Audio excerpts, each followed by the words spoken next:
We're very excited to have Dr. Chris Ellis in your book, Resilient Citizens, which we've read. God-given principles is so important to encompass within the fabric of our society. This is a rational thing to do. It is good for you. It is good for your agency. It's good for your community. It's good for your household, etc.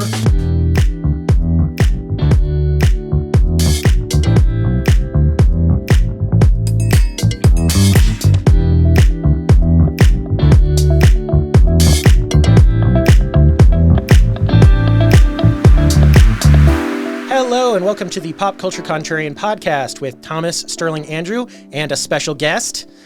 We are brought to you by the Patriot Post, which is the oldest conservative news digest on the web. Go like and subscribe to that, and that's one of the best ways you can support us. Leave us a comment, and let's get started. Dr. Chris Ellis, you have written your book, Resilient Citizens, which we've read. We're very excited to have you on. You want to give us a brief rundown about why you wrote this book and who you are? I've been following the Patriot Post since a friend introduced me to it in 2000, so 25 years now. You guys are great. Okay. Oh, yeah. Awesome. That is great to hear. Dr. Chris Ellis, I'm a currently active duty serving military member, so I just want to say up front, I'm appearing here on my personal behalf, on my academic behalf, and just on my professional experiences. I'm not here endorsed by the DoD or my current command. But I have really just kind of two things that motivated me to write this book. One was just my military experience, my lived experience, as well as far as the disasters that I've seen in my life. And then also just the logic of what I'm seeing in preparing for homeland defense, continental defense, civil defense writ large. I wanted to share this to the audience, the broader audience of America, and then other countries as well, just to show that this is a rational thing to do. It is good for you. It is good for your agency. It's good for your community. It's good for your household, etc. And those are the kind of the two motivations writ large. Wonderful. Right. That's excellent. You titled this book Resilient Citizens, but a term people might be more familiar with that you also use in the book is prepper or survivalist. So I titled it Resilient Citizens on purpose, not Prepared Citizens. And the reason is that preparedness is something that you do. Resiliency is the result. And there are many different ways you can get towards resiliency. I use the vehicle of disaster preparedness as a way to get to resiliency, although I talk about holistic resiliency towards the end of the book as well: social, physical, intellectual, emotional, and spiritual. The second thing about the cover of the book is that lighthouse, we spent a lot of time on the cover design. The lighthouse is a metaphor. You don't put a lighthouse in Nebraska. You put a lighthouse in a place of danger to warn others. So that purpose of the lighthouse is to be in a place that is perilous, but to warn others of the dashing of the rocks. And that light that shines out is the resiliency that kind of results in the warning as well.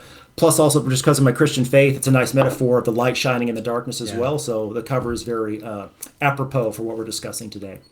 That is extremely apropos, and I was struck by the lighthouse metaphor just looking at it. I want to read this, one of the early descriptions you give of what a resilient citizen is, and I highlighted this section. Resilient citizens have an internal locus of control, one that emphasizes agency and personal responsibility to achieve ontological security rather than an external locus of control that yields blame or responsibility to other actors. When I first read that, I was like, oh, this is perfect, because these guys can tell you I bring up external versus internal locus of control on this podcast all the time. That's one of my rules of thumb for, is this person someone I can trust and work with, and basically someone who's on my team, or are they not? It is twofold for that. One, the resiliency, again, is something that is a result of things. And it's the ability of an individual, a household, a system, whatever, that's exposed to hazards, and they can resist it, they can absorb it, they can accommodate to it, they can recover from it. There's an engineering definition, there's an ecological definition. I kind of merged the two together, stealing a little bit from other academia. And then the citizen portion is important as well. A citizen, I just go very basic, and I just say you're a productive and contributing member of your community. You want to make your community better. You follow the laws, you follow the rules of the road, you improve your culture, you improve your community, you improve your neighborhood, you improve your household, you improve yourself, but you're productive, you're contributing, you are a part of that community and establishing and maintaining its norms. So you put the two of those together, it's a resilient citizen. And that agency that people have, that's the ability or the will to act, to, again, have that internal locus of control. I am the master of my own fate. I am the captain of my ship. I'm going to go out and do the things that I can do to make things better. I can't solve world hunger. I can't solve Ukraine. I can't solve, X, Y, and Z, but I can solve what I'm doing in my life for my household and better my community. Yeah.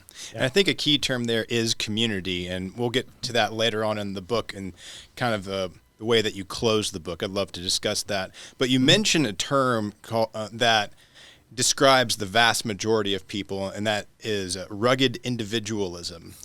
And I think that it's really important to show where we are in this country has created a disjointment, and the whole concept of community is destroyed with urbanism or suburbanism and the automobile, for examples. Yes.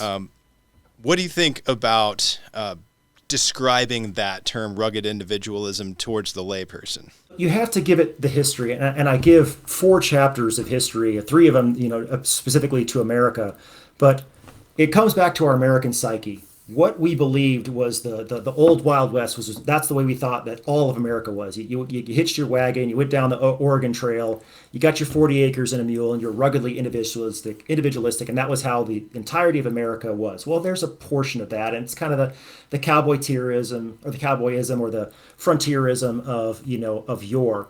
But the reality of things for America was far more along the lines of Alexis de Tocqueville. Alexis de Tocqueville is a Frenchman. He comes to America in the 1800s, and he's struck by how powerful the communities are. He goes in and they're arguing about things. They're being very localistic. They're focused on what's happening in their area. They're very, very they're all in. They're abiding within their locality. And we've lost that. We lost that basically at World War II. I go through the reasons as to why, or one of the reasons as to why it is.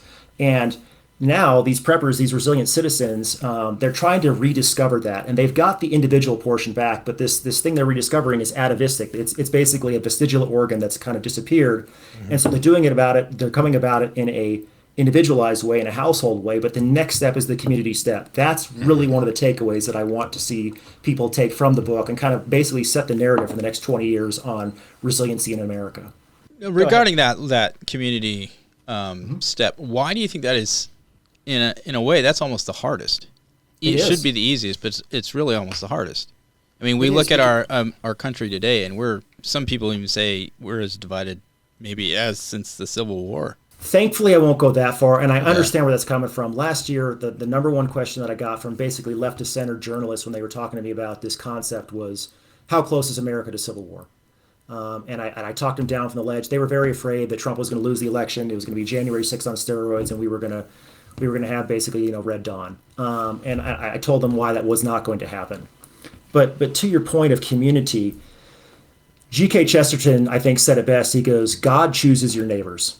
And what has happened is that in our iPhone era, our Amazon Primeification of life, we've gotten so individualized based upon our algorithms for our social feeds that we basically removed ourselves from this community setting. And we need to return back to that. We need to put the screens down. We need to be able to have our kids go outside and not know they're at for a while and be free range kids and not have to worry about, the police coming to our house because our 15-year-old or our 10-year-old is out playing hoops, 4 or 5 blocks away from us. That community portion is the next step, but it's going to be difficult and it's going to be different in each setting. It's going to be different in Wyoming than it is in Florida or New York or Maine. But we do need to return to that writ large as a country for sure. That really strikes me as significant. It's something that I've been addressing in my own life as I've bought a home in the last 5 years, and I'm, planning to be there for 30 more years. And I'm thinking about, okay, how do I engage with my community? How do I start being an asset? How do I start being someone who contributes and builds up my community? I haven't really been considering how do I help my community be prepared for disaster? It is worth considering because in my community, we had a record-setting rainfall. We had more than 6 inches of rain in a single day. And, that's a disaster you're not really prepared for. No one expects 6 inches of rain in a day. But, I was on a hill and I was like, oh, I don't need flood insurance in my house. And then the water still came in my basement. And so I've had to make investments to mitigate that problem in the future. But I guess the point I'm trying to make is that you need to be engaged in your community, as you were saying, but also disaster can strike anyone, anywhere, even disasters you're not expecting. No one in eastern Tennessee or western North Carolina was expecting a hurricane, of all things, to be such a disaster as we saw last year there with, what was the hurricane, Helena? Yes. This is something that I discuss on a regular basis. If you know who your national leadership is, you know who the president is, you know who your senator is, great. And should you engage at the national level, go for it. But you're going to have far more bang for the buck at the localized level. Yep. If you want to have a true impact on what's going on around you, who are your school board members? Mm-hmm. Who's on your chamber of commerce? Who's the civil engineer that advises the city manager on how wide roads should be and what the speed limit should be? Who is the person on the zoning commission that says where the Walmart or the Costco goes? Those kinds of things you can have far more of an effect on at the localized level organizing together, getting together your coalition of individuals that says, hey, I want to do these kinds of things in my local area. That will have far more impact on you than a national election will. I'm not saying national elections have no impact, but if you want a here and now impact, fight local, win local. It's one of my mottos that I have in the book, but fight local, win local if you want to have, a faster, flesh to bang. Yeah. Well, on the topic of local, I've found it distressing that almost everyone I know is so focused on national issues and these huge issues that the local is almost universally ignored, it seems. And I wonder your thoughts on why that is.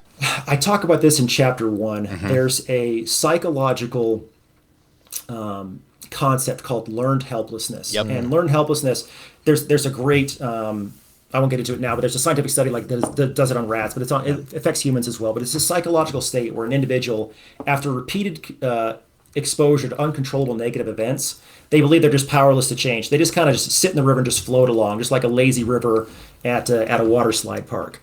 And unfortunately, even when they find that they have agency to swim to shore, they don't take it. When people look at the national scene, when they listen to pick your newscast, or they read whatever on Twitter, et cetera, this learned helplessness, this bombardment of negativity just hits them so much, and they think, I can't do anything anymore. I'm just going to wait and let the people who are in charge take control. And that's deleterious to a community. That's deleterious to a state. And by state, I mean a nation. We can't have that. We need to regain what we have and say, I'm responsible for these things. Let me make change in my local area, which will then hopefully impact the national conversation as well. Let's lay some groundwork here, because we're going to be talking about your book, and we haven't really, we touched a little bit on the definition, but there's 3 criteria you use to define what a resilient citizen is. So there's creed, which is these people aren't part of some extremist group that would disqualify them from the military. There's foresight, which is they are taking their actions specifically with regards to some imminent threat they see in the future. And third, it's longevity. So they have 31 days worth of food in their home at least, where they can survive for 31 days on their own. Yeah, off the grid, essentially. Yeah. Let's take those in 2 parts. Part 1, the longevity portion just by itself is the one that I did something that no one else has done. There's been surveys about preppers in America and Canada, and some of the, I'd say from an academic standpoint, a lot of the methodologies would not pass peer review. And that bothered me because we were just guessing as to how many preppers there were in America. We had no definition of what it was. And so one of the things I absolutely wanted to do was say, this is what a prepper is, or in my words, resilient citizen. This is a resilient citizen in 31 days, bare minimum. I did a couple other things in my dissertation for much more difficult lengths of time, 90 days, and then beyond that as well. But we'll stick with 31 right now. The nice thing about that is I can pick that up and I can go place it in France. And I can ask the exact same question in France or Taiwan or Kenya. Can you go 31 days or more? So I can basically find internationally what the levels of preparedness is across the world. Okay, so that's number 1. Very easy, you either make it or you don't. And then number 2, when I include those other ones, that's kind of more holistic, more of a qualitative look at preparedness-minded individuals. So the foresight one, you're doing this well in advance. You're not like getting the notification that, hey, you're living in Tallahassee, Florida, and there's a hurricane coming your way and it's going to hit in 4 or 5 days. Let me go run out to Home Depot and get a whole bunch of board for my windows, things along those lines, and buy up a whole bunch of Pop-Tarts and Top Ramen. That's not what I'm talking about. I'm talking about people who are prepared for a long time because of just probabilities. And then creed, I wanted to clip the tails and get rid of the wackos. I didn't want to have cult members in here. I didn't want to have white supremacists. I didn't want to have individuals that espouse violence to solve things. So that's why I have those 3 criteria all together in a Venn diagram to have, say, this is a resilient citizen kind of writ large. And I think you used FEMA and NHS data. You came to the conclusion of maybe 23 million or 25 Correct. million, something like that. So this is interesting. So I'm not going to give the full history now. I'll give a very short history of just kind of preparedness in America. And I'll just start at the end of the Cold War. So the end of the Cold War hits. It's the end of history. Francis Fukushima, everything's great. The America won, yay. And then 3 things happened that really affected the American psyche. And then we exported this kind of throughout the world as well. One was 9/11. The walls of Fortress America got breached by terrorism. The Twin Towers came down, and that affected people on a pretty deep level. And it started the war on terror, which had wars in Iraq and Afghanistan and other places. The second thing that happened was Hurricane Katrina. It devastated one of our major cities in America, and people were just was like, wow, this is not something that I would have expected. And then the third one was the 2007 and 2008 financial collapse, which affected a lot of folks at various levels throughout the world as well. So we were moving back to being a more resilient country after those three things, because people were starting to feel it internally, even though they couldn't quite put words to that effect of what was going on. Then what killed it was the movie or the show Doomsday Preppers. Doomsday Preppers shows up, and it's like, let's pick the craziest people we can possibly find, and it just kills the movement.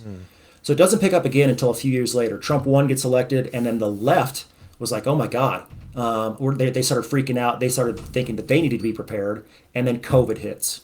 And COVID was the thing that really just kind of shot this up through everything else. The numbers from FEMA's National Household Survey showed that in 2017, 9.7 million Americans were prepared to my heuristic of 31 days. And then, like you said, by 2023, it had jumped up to 23 million individuals. So it's more than doubled in approximately 7 years. Which is very interesting. And you attribute some of that, at least, I think, to COVID. Yes, And absolutely.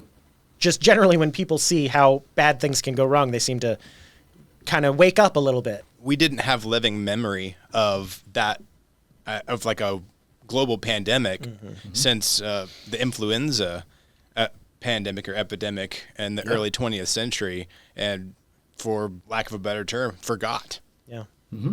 I think also there, in my mind, I guess when I think of the scenarios that are most distressing to me, tends to be around the financial situation that we see happening. 37 trillion in debt currently, our national debt, and growing. I think the estimate is it'll grow by 14 trillion in the next decade. And you're looking at that and you're trying to figure out how does this get better? And when you're professional, you're starting to look about your future financially, how you're investing your money, preparing for retirement eventually. All these things are considerations, questions you ask as you look toward the future.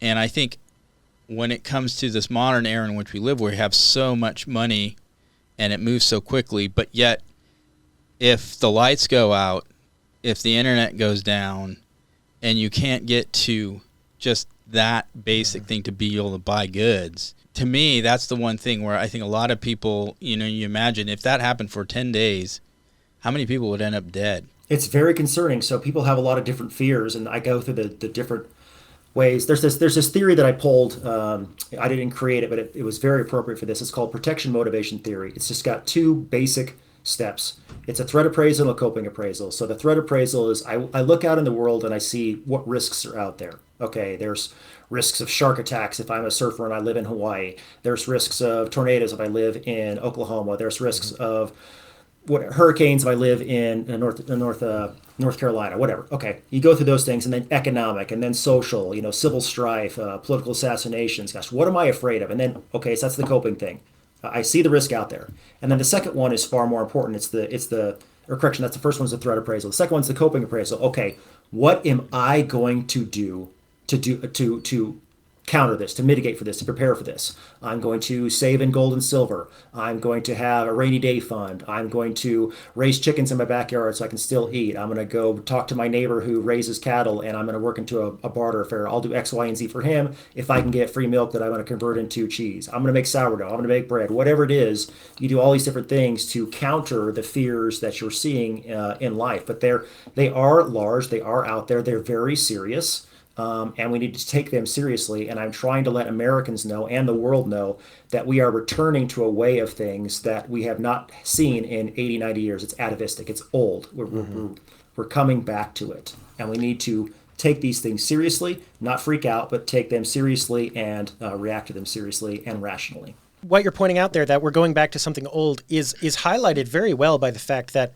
your criteria for who is a resilient citizen, the foresight criteria, actually excludes people like the Amish, who live in a way where they have the resources on hand to survive in a lot of these situations just by default, because that's their way of life, which is an older way of life. But they're not doing it because they think a hurricane's coming or a financial collapse is coming. They're doing it because that's just their way of life. Correct. Just like we see Kenyan pastoralists or Mongolian herdsmen or the Bedouin, it's the same thing. They never left being resilient citizens. That's just that's the way they've lived throughout the entirety of their 6,000 years.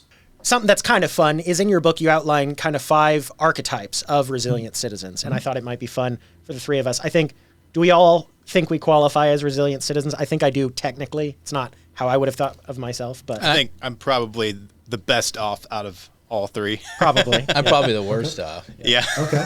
Well, let's get into that. So what I do is at its base, the reason people do things is stimulus and response. So not everyone starts out as just a resilient citizen across all 5 of these things. But what I have found is that they start in one, and then as they grow, they're like, you know what, I'm going to pick up some more of these other ones as well. So if you don't perfectly fit into one of these 5, that's fine. But you usually start at one of these things, or you're just raised that way. If you're raised in Montana as a rancher, you probably started out as a homesteader and just never left. So the first group are the homesteaders. They are motivated by health. So the Maha group of Senator Kennedy would absolutely fit into the homesteader archetype for sure. Food insecurity, they're worried about basically pestilence and food contamination, so GMOs, etc. Homesteaders have been around for thousands of years. You could go all the way back to the Peloponnesian War and see them. You could go back to the anthrax lab leak in Russia in the 1970s, etc. There's these fears that they have out there of just contagion and food. Back in World War II, actually in World War I, we used to have this National War Garden Commission, and it was a private organization that started in World War I. It came back in World War II. We had the famous Victory Gardens. The Victory Gardens, there was 20 million of them in America during World War II. They produced 10 billion with a B pounds of food, about 40% of all vegetable production in America. Awesome. So this was, it was radical. 40%, 10 billion pounds, homesteaders, absolutely for sure. And the government encouraged this. So that's the first group. The second group are the Sentinels. The Sentinels are one of the 2 ones that were highly focused on by academics and the media because they could castigate them as right wing. But the Sentinels are the gun group. They are motivated by 3 things. One is too much government, and that's basically governments of tyranny, of subjugation, of war, of genocide. So think along the lines of North Korea or Lenin or Stalin and throwing people in the gulag. So they see these historical analogies and they're like, oh my gosh, I need to have a martial way to defend myself, going all the way back to the time of swords and spears. Okay. Yeah. The second portion of that is a fear of too little government. So when the government didn't step in to say, in Rwanda for the genocide that happened there, the Hutus and the Tutsis, that is a fear that they have as well, of like just this without rule of law scenario. I've got to defend my own kith and kin. South America would be an example right now with the white farmers there. And then the other one is a combination of these 2, and it's called anarcho-tyranny. Anarcho-tyranny is the state chooses not to protect you, but does not allow you to protect yourself. So Sentinels, that's what they're motivated by. They are absolutely the gun group for sure, and they are more right of center. Then the third group is the interdependent. These are the ones that I like the most. These are basically your friendly neighborhood Spider-Man. These are the individuals that go out and they don't prepare for one specific disaster, but they want their community to be better. They take any and all disasters as basically a training ground to get better. They usually practice generalized skills, for example, first aid, but they're very open about their preparedness. Maybe not fully open about everything that they have, but they want to go out and say, hey, look, this is normal. I'm your neighbor. I'm doing these things. You should too as well. Okay. Fourth group is the NOAAs. The NOAAs are the most secretive, and they're also the ones that journalists like to go to as well because they're usually high income. And what the NOAAs have is they're fearing like the big event, the grid failure event. A solar class X flare comes down, wipes out the grid. They're looking at economic collapse. They're looking at nuclear war, things along those lines. So they have either a bolt hole or a bunker or something along those lines to ride out the big one. Very hard to interview because, again, very high net worth, very secretive. And then the final group, this is the group that I started out as in my journey, was the faithful.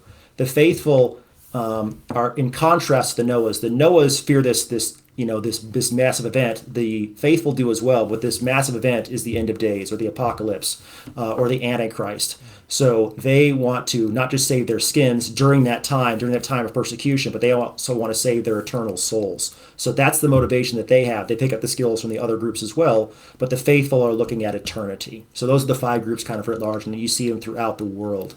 They're not just only an American phenomenon. So you said you started off as a faithful. Where would you put yourself now? Are you interdependent? I have aspects of all 5. The one that I have the least, and I'll be retiring here in a little bit, is homesteader. I want to have, my wife and I want to have our plot of land. Yeah. We want to have our chickens. We want to keep her raising her bees. She's started raising bees last year. We want to have an orchard, things like that. But we want to really homestead and just have our plot of land that we can build and just enjoy creation. Yeah. Well, that is the dream of just about everyone I know. Yeah. is being able to retire and have your own self-sufficient farm. It's Sounds amazing. So I would say, as I was reading these, of course, I was thinking about which one is more like me. And I think you're right. Most people probably have some aspects of all five. I'm probably started thinking about this kind of thing more as a sentinel, more as the, political upheaval, not necessarily outside invasion or nuclear war, but more, I am a little bit more worried about the Civil War stuff. Not that I think it's terribly likely, but that's where my concerns lie. My focus recently, and this has been the past 2 years, has really been to become an interdependent, someone who is in the community, who is building structure. And that is, I guess the Lord put it on my heart to start doing this. And, reading your book, I was like, hey, this is exactly along the lines I've been thinking. I can't say I'm where I'd like to be yet, but that's the direction I'm moving. So where do you two, Thomas and Andrew, think y'all are? I think I'm definitely at an interdependent position. I am active in my community. I've got a lot of good friends, good faith connections. I know my neighbors. I've got about 3 months worth of food, medical supplies, defense, off-grid comms. I practice being able to be mobile. I keep a little bit more gasoline on hand than probably most people do. Tools and equipment, chainsaws, that sort of thing. I've been through a massive tornado that destroyed my community, was involved in recovery. And in that instance, I volunteer locally. And I know people who can get food from the Mennonites. I have my concerns about the politics behind things, certainly. I'm also a man of faith, so I understand that there are bigger things than even our small personal concerns, especially our souls. Definitely not a Noah, because if it goes that sideways, I would hope to just vamoose. Yeah, I feel the same way. Just get raptured up. Go see Jesus. That would be fine with me. Yeah. Not a homesteader either. I do live in a suburban location, unfortunately, although they recently changed an ordinance in our county and city where we can have backyard chickens. So that's happening in the spring. Thomas? I would say maybe faithful, maybe a little with a dash of interdependent. I've lived in a lot of places. I'm from Montana originally, and so grew up hunting. I'm familiar with a lot of the farming kind of community and a lot of that work. So, but kind of like what you said in your book, there's a lot of people who don't consider themselves preppers, but kind of have these skills just from the background they grew up in. Probably had a little bit of that. I've been thinking more along the financial elements of things. Understandable. And so, yeah, but that's why probably between faithful and interdependent is probably where I put myself. I'm definitely long on things that are tangible, productive land, skills, things that have held value for thousands of years, gold, silver, etc. Absolutely. A big part of your book is dealing with the history of, how we became, for a time, more prepared as a country and then lost that preparedness. And that's specifically around the threat, basically, of nuclear devastation. There was a big movement to, for a little while, for a few years, of everyone have a backyard bunker, basically, and it became an industry. And then, there was a whole rise and fall there. Do you want to touch on that for a minute? Let me just go into the politics. So 3 parts of the book. The people part is the first third. The perils is the second third. And then the last third is politics, of which I do 3 chapters. Basically a chapter per presidential administration. I went to the Truman Library, Presidential Library. I went to the Eisenhower Library, and I went to the Kennedy Library and did archival research. I got the documents that were being discussed. Back then they were top secret. They've been declassified now. And I went kind of soup to nuts as far as where things were at and how we got to where we are right now. So again, Fortress America was just that. We didn't have castles. We had 2 massive moats of the Pacific Ocean, the Atlantic Ocean. And it wasn't really Pearl Harbor that shattered that. And really the last thing before Pearl Harbor that kind of affected our national psyche was the War of 1812 when our capital was burnt by the Canadians. Nothing against the Canadians. I like them. I work with them on a regular basis. I gotta jump in. I don't like giving them credit for that. It was the British. I know there were Canadians there. It's fine. I understand. So, but this psyche of, we're untouchable shattered or began to shatter in 1949 when the Russians detonated Joe 1. Joe 1 was their first atomic test, and this blew the administration away. This blew scientists away. They thought they were years away from nuclear development. It really freaked people out because they're like, we've been penetrated as far as our nuclear testing, and it shattered the psyche of the national leadership. So they knew they couldn't keep this under wraps because now the arms race is on. And again, with the fortress goes away, the walls go away when you can take a nuclear missile and just fly over the wall, just like a catapult. So what happened during these various administrations is they really got into civil defense pretty heavily. And the problem was, just very abbreviated, they pushed too hard. For example, in New York State and New York City, they were issuing dog tags to children. Yeah. They were telling parents, hey, you need to have your children's blood type tattooed underneath their armpit in case their arm gets blown off in a nuclear blast. Hey, moms, just to let you know, strontium is chemically related to calcium, and so all these nuclear testings that are happening around the world, they're being uptake by your children, and they're going into your baby's teeth. Same thing with the cesium. Cesium is very close chemically to potassium, and so this started to just freak people out. And the government was very heavy-handed as far as this response, and people started associating preparedness with omnicide, just the death of everything. So that's kind of what killed the movement. They just went too much. It was only nuclear war. It was like, well, what about resiliency for a flood? What about resiliency for a tornado? What about resiliency for an economic downturn? Nope, it's just nukes all day, all the time. And so psychologically, you push people way past their Overton window. And in the early 60s, they just basically gave up and said, we're done. It became a political albatross around the neck of Kennedy. And so in the Kennedy era is when this truly just kind of went away. It stuttered on its way down. And it was finally killed writ large as a civil defense in Clinton's administration when they went from FEMA to being civil defense oriented and natural disasters, just being specifically for all hazard natural disasters, and that was it. So that's when civil defense in America died, was in the late 90s. And it can't have helped that, that was the fall of the Soviet Union, the end of history. Everything was going to be roses for the rest of time. And people don't like thinking about death. The term is called thanatophobia, the fear of death. We stop thinking about it because it's this Amazon Primification. Death is unnatural. It's basically unfair. Don't bug me about these things that are going to get rid of the way I'm living life right now, because life right now is awesome. I love the way things are. We've touched on most of the book. We haven't touched on perils. We've kind of talked about all the different things that can happen, but there's you go into, here are the different disasters that could strike. And if you read this book, you will get all sorts of details. It's extremely rigorous on, here's the crises, here's even just with water, it was something like 16 different types of water-based disasters that could strike in a graph.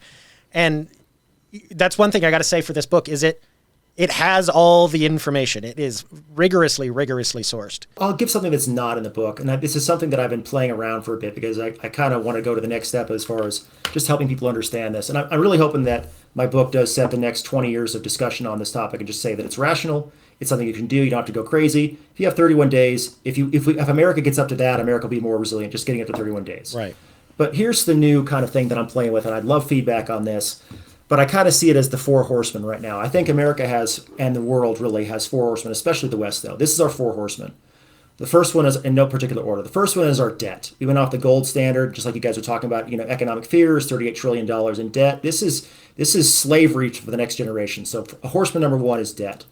Horseman number two is our dirt.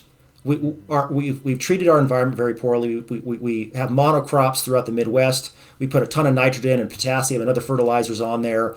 We monocrop it. We have these thousands of pound combines that come in and they get rid of the dirt on a regular basis. And we're kind of headed towards another, grapes of wrath type of moment. That's number two.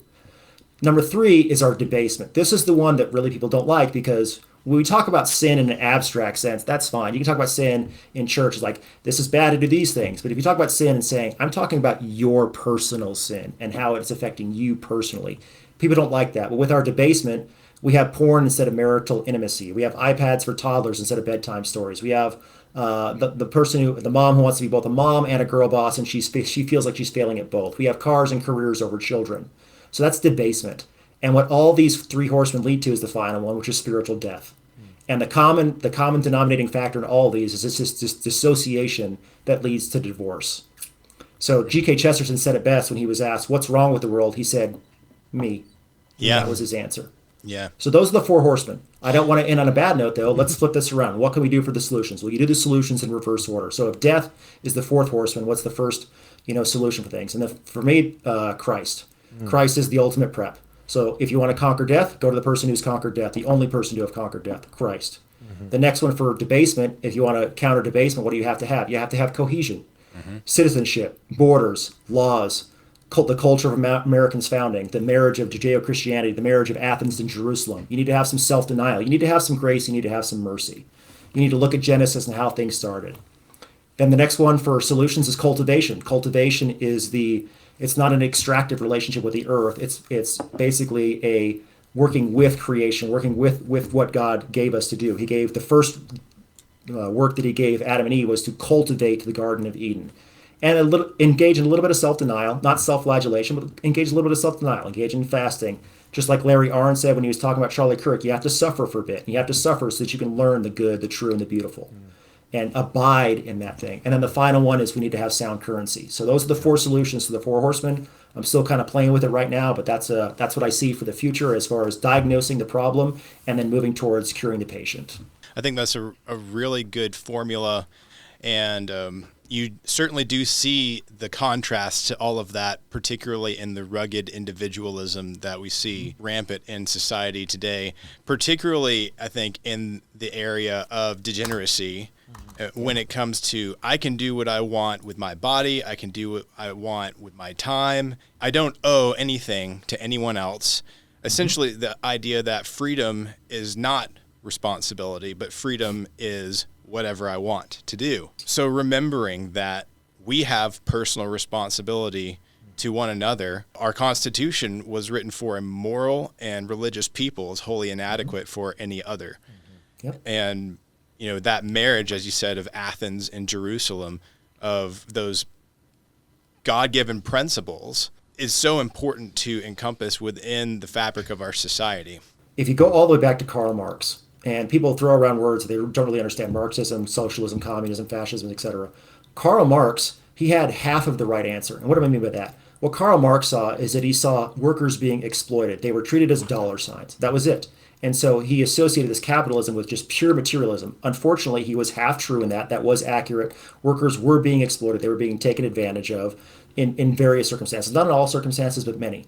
What Marx failed to see, though, is that the solution wasn't to get rid of the capitalists. The solution was to re-inject morality and natural rights and God-given imago Dei for every single person back into the question and recognize the inherent worth of the individual as created. So Marx went off the rails because of that. What we see in the modern day right now is we see the millennials, the Gen Xers, the Gen Zers, et cetera, looking at all these, economic costs, the 50-year mortgage now that they're discussing, and they're thinking, my gosh, I'm never going to own a home. And if I do buy a home and I'm 30, I'll be 80 when I paid it off. This system sucks. And so that Marxism appeal is there. And when people talk to them at that level, that economic level, they think, wow, this is really appealing, but they're missing the second half. The exploitation is there, but it's there because we've lost our moral values. We've lost our foundations. You have to return to that for the actual solution, not let's just go take out the capitalists. Let's take out the Elon Musks of the world. Let's take out the Bill Gates and the Bezoses of the world. That's a half solution. The real solution is the return to God and foundations. That right there, what you said, half solutions.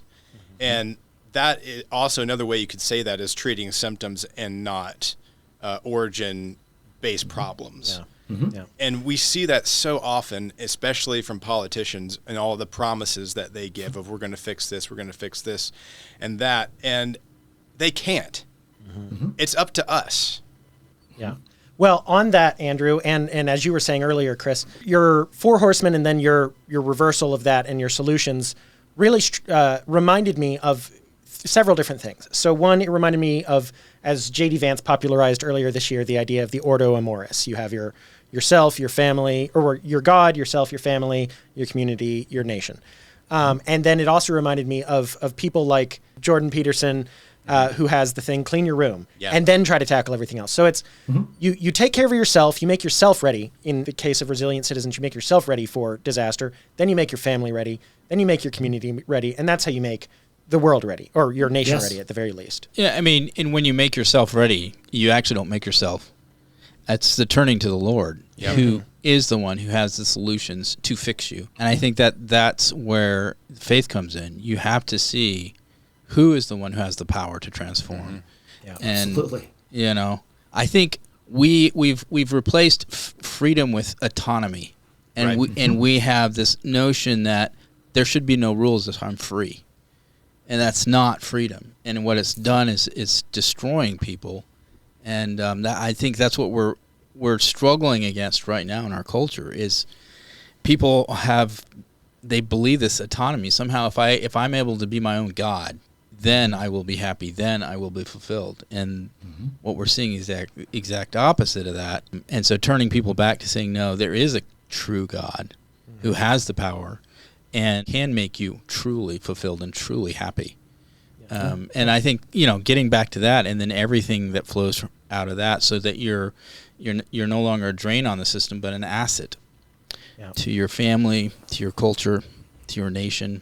And what I see in resilient citizens is they're not just living, they're thriving. Yeah. And so I'll butcher the quote. I can't remember who said it, but basically, go throughout the world and share Christianity, share the gospel, and if necessary, use words. Yeah. Yeah. Well, I think that's a pretty good place to stop. I think if you're interested in what could go wrong and what you can do to prevent it, I would recommend reading Chris's book. So the place you can find the book is you can go to my website, resilientcitizens.com. It'll link to all the different places that sell it: Amazon, Barnes & Noble, Books A Million, Walmart, whatever you want. The two most important things for me is I love feedback. So please leave a comment in Amazon or Barnes & Noble, whatever. And number two, you can just either email me or follow my Substack to get further information. Thanks so much. Resilient Citizens, it's got all sorts of information. It'll be a great reference going forward and tell you where to find other information. Chris, we are thrilled that you decided to come on our show, and it was a great conversation talking to you. Thank you so much. I had a blast. Thanks, guys. Really appreciate it. Yeah. All right. Well, this has been the Pop Culture Contrarian episode on Resilient Citizens. We are Thomas, Sterling, and Andrew. We are brought to you by the Patriot Post, which is the oldest conservative news digest on the web. It's right. It's free. Go like and subscribe, and like and subscribe to our podcast. Leave us a comment. Let us know who we should have on or what we should talk about next. And we'll see you next time. Bye.